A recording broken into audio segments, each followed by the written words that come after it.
Well, why laugh? Actually, we don't really have a choice. At about 3 months old, we start laughing. It's an innate process that it's wonderful. Nature gave us, or God, or whoever you want to blame.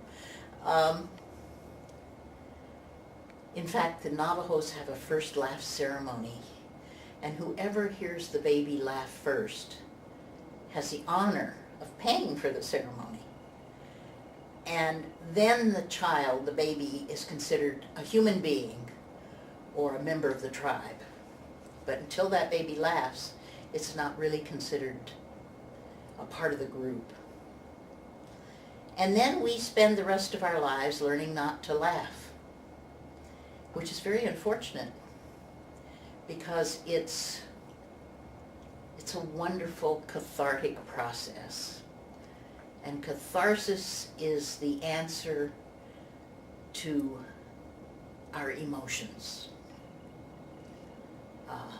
Certainly humans aren't the only ones with emotions, but the ones we're most aware of it because we're humans.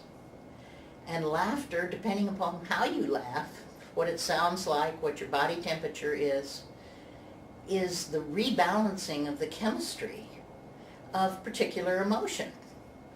So if you've had a fearful experience, much like, for instance, you're in the car with a friend and there's been a fender bender, a little accident, and your friend starts laughing like this.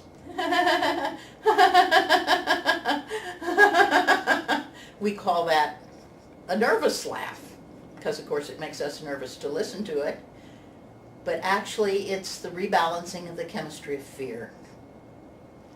And that's a wonderful thing, because if you don't release and rebalance that fear, then if you build up enough of those fear situations without rebalancing the chemistry, you become a fearful person. And things will trigger your fear that don't make sense, in case you wondered why you're afraid of things that don't make sense. But you can always go back and laugh about those old things and rebalance the old chemistry. Chemistry doesn't go away. Time does not heal all wounds. It just stores them for future. And that future you don't want, because then we're fearful about things that don't make sense. And in the political process, that fear can be triggered very easily as a manipulation to vote for one person or another, just as an example. What are the benefits of laughter? Well, certainly the benefit is that the word emotion means to move out. E means exit, motion means move. You're not supposed to repress them, you're not supposed to sit on them, you're not supposed to control them. You're supposed to move them out. Nature gave us this wonderful cathartic processes to move our emotions. And we even say, I was deeply moved. Or that was very moving. So the benefits of laughter are so profound. By rebalancing the chemistry, it affects every cell in our body. Every cell in our body is affected. And they've done PET scans and measurements to show that, they've stressed a patient and had them go through the PET scan, which shows different colors and different, hemispheres of the brain, where the electrochemical reaction is. And after stressing a patient, it'll be all, your left brain is different from your right brain. And then they'll run another PET scan after they have the patient laugh. And the brains look almost identical, both hemispheres. So it's a massive rebalancing act. Basically, you feel better. Now, why do you feel better? Well, there are all kinds of physiological, it has such a profound effect on every system of our physiology.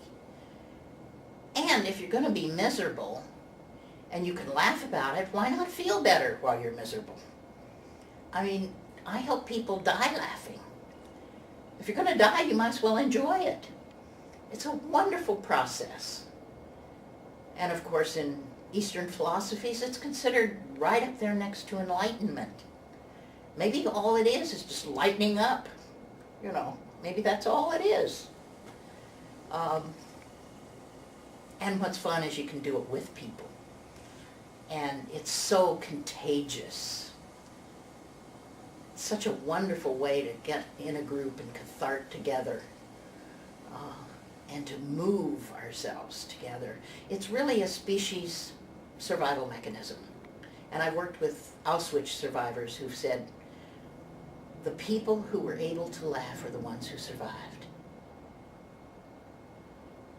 And I've had nuns come to me and say, we were working on the borders of Cambodia, and as soon as the refugees came in and a child would laugh, we knew the child would live. It's a very profound process.